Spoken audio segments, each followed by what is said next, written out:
Muy buenas tardes, el día de hoy vamos a hablarles de medicamentos hormonales o los más llamados anticonceptivos hormonales. Para empezar a hablar de este tema, vamos a dar unas generalidades, pues para que tengamos algunos conceptos claros. Vamos a empezar con anticoncepción. ¿Qué es la anticoncepción? Básicamente es la prevención de la concepción o la fecundación como tal. El anticonceptivo entonces es toda conducta o método, sustancia o elemento natural o artificial que tiene la finalidad de evitar la génesis o un embarazo como tal.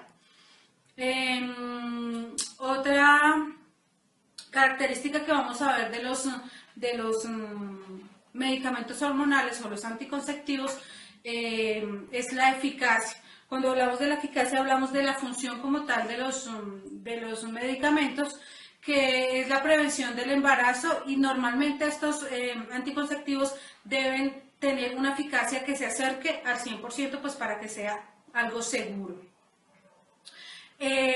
Otra característica es la reversibilidad. La idea es que al suspender este método o este medicamento se recuperen las condiciones normales de fertilidad lo más pronto posible, que sea algo rápido. Otro es la accesibilidad. Estos tipos de medicamentos deben estar siempre accesibles a cualquier persona. La disponibilidad debe ser mayor para cualquier persona, de una manera simple y rápida. Otra característica de estos medicamentos es que deben ser de bajo costo. Es fundamental que sean de bajo costo.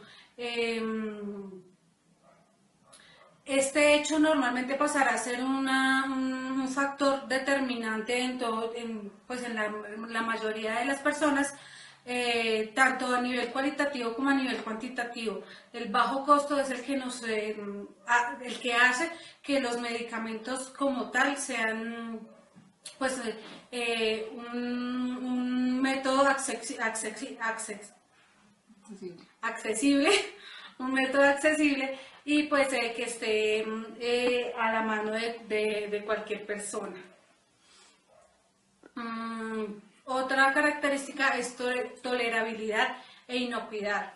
Debería carecer en lo posible de efectos secundarios indeseables o presentar al menos muy pocos de ellos. Este tipo de medicamentos, pues por la función que cumplen, no debería tener absolutamente ningún efecto adverso. Aceptabilidad. Estos medicamentos deberían ser aceptados por el mayor número posible de usuarios para que los usuarios tengan mayor compatibilidad con los medicamentos. La comodidad. Normalmente estos medicamentos deben ser de uso sencillo para la pareja y evitando situaciones engorrosas durante su empleo.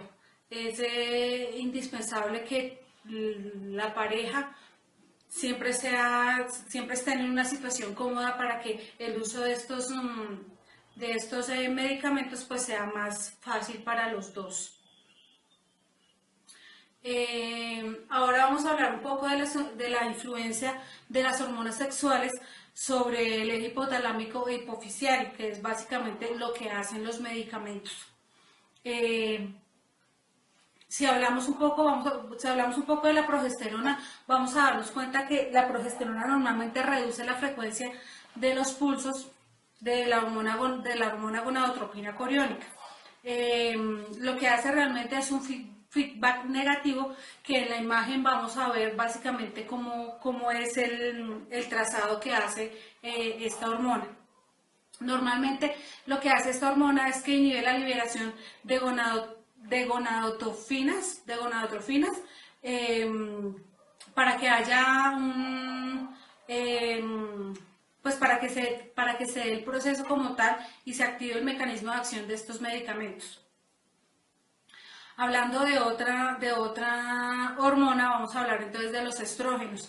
Los estrógenos normalmente lo que hacen es un efecto inhibitorio o estimulatorio por una concentración dependiente. Las concentraciones normalmente de este estrógeno son bajas. pero aumenta la liberación de la hormona folículo estimulante. Las concentraciones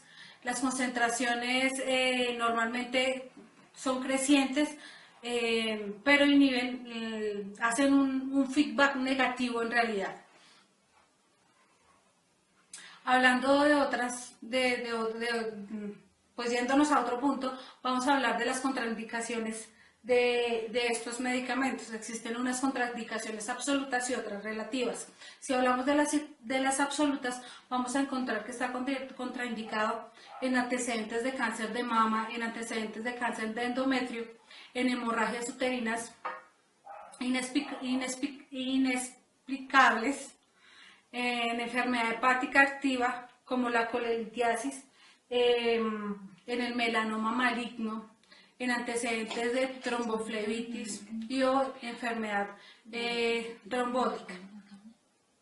Si hablamos de las relativas, entonces vamos a encontrar que una de las contraindicaciones relativas pues es la hipertensión severa, los miomas uterinos, los antecedentes de tromboflebitis superficial, las hepatopatías crónicas, las alteraciones convulsivas y el tabaquismo.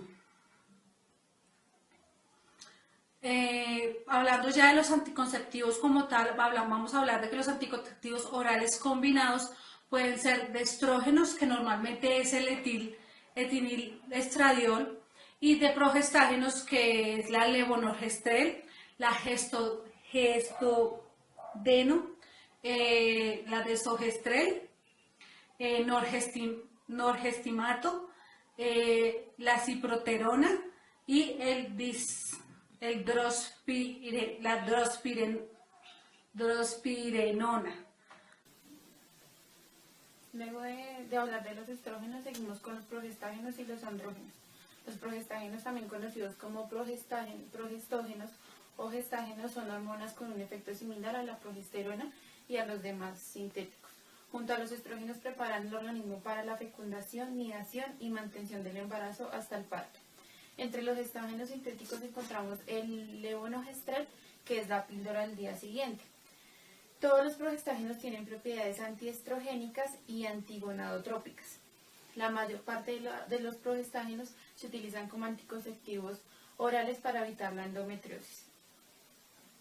Como mecanismo de acción, entonces, los progestágenos actúan sobre receptores nucleares y modifican la expresión de determinados genes. Los estrógenos incrementan la expresión de los receptores para la progesterona, mientras que los progestágenos reducen la expresión de los receptores para estrógenos, por lo que tienen un efecto antiestrogénico. Tenemos una clasificación entre las cuales encontramos los naturales, los sintéticos y otro grupo que se denomina como otros. Entre los naturales encontramos la progesterona, que está la hidroxiprogesterona. Entre los sintéticos encontramos el pregnano, que entre estos encontramos el progesteronol, la metrociprogesterona, el megestrol y el ciproterona. Entre los derivados de la noretosterona encontramos los estranos, la noretisterona, la noreprinadona, los gonanos, que son gonadronérgico, el norgestrel y el neonorgestrel, y pues el gestodeno. Entre los otros encontramos la drospirenona y el dihidroprogesterona. Las vías de administración pues básicamente son orales, vaginal, implantes, y encontramos intrauterina, que es el que ya se denomina como dispositivo intrauterino.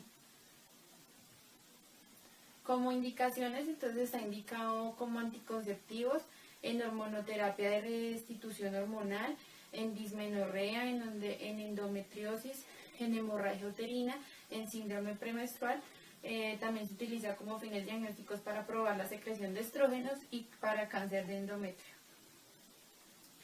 Como acción farmacológica, entonces tiene una acción neuroendocrina en el aparato reproductor, en las glándulas mamarias, en el sistema nervioso central y metabólicas.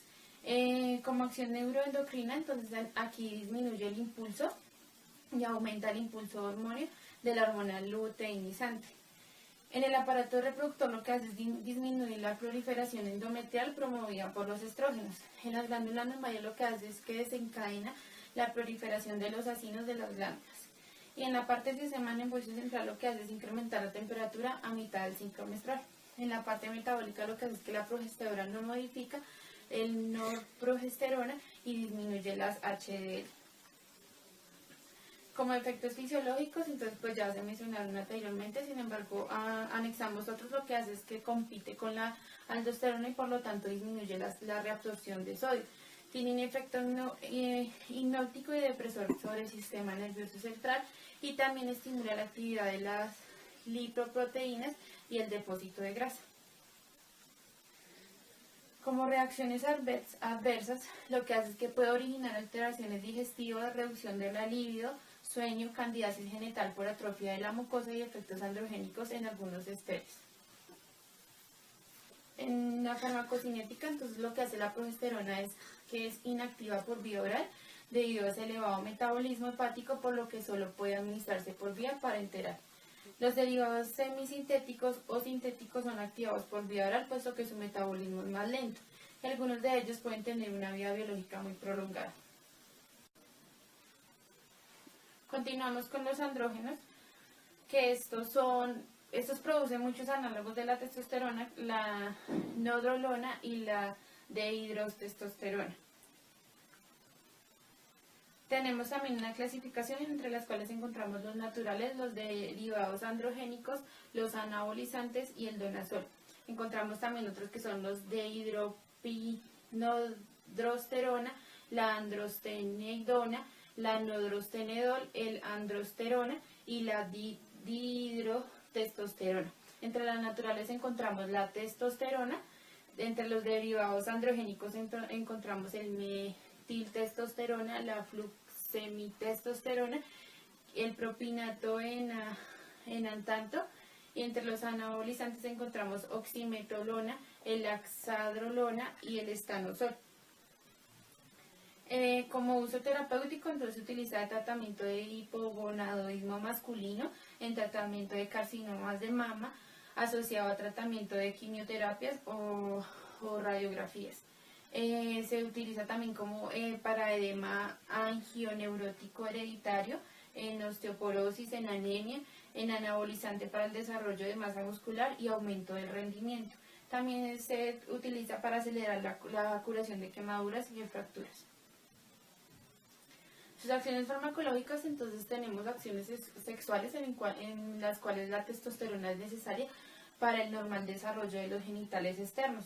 Tiene acciones sobre la hipófisis, acciones metabólicas, estímulo de la eritropoyesis y acciones antineoplásticas. Como efectos adversos, entonces son de tipo viribilizante. En la mujer aparece más vello corporal. También encontramos alopecia y alteraciones menstruales. En los niños se desencadena la pubertad precoz y se producen el lentecimiento del crecimiento. Entonces pasa cuando las niñas a temprana edad empiezan a iniciar con métodos anticonceptivos. En el hombre adulto pueden dar hipertrofia prostática y obstrucción de la uretra, y como contraindicaciones pues está contraindicado básicamente en mujeres gestantes.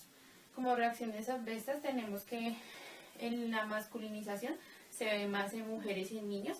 También encontramos hepatotoxicidad, encontramos retención hidrosalina y disminución de los espermatogénesis y efectos secundarios feminizantes.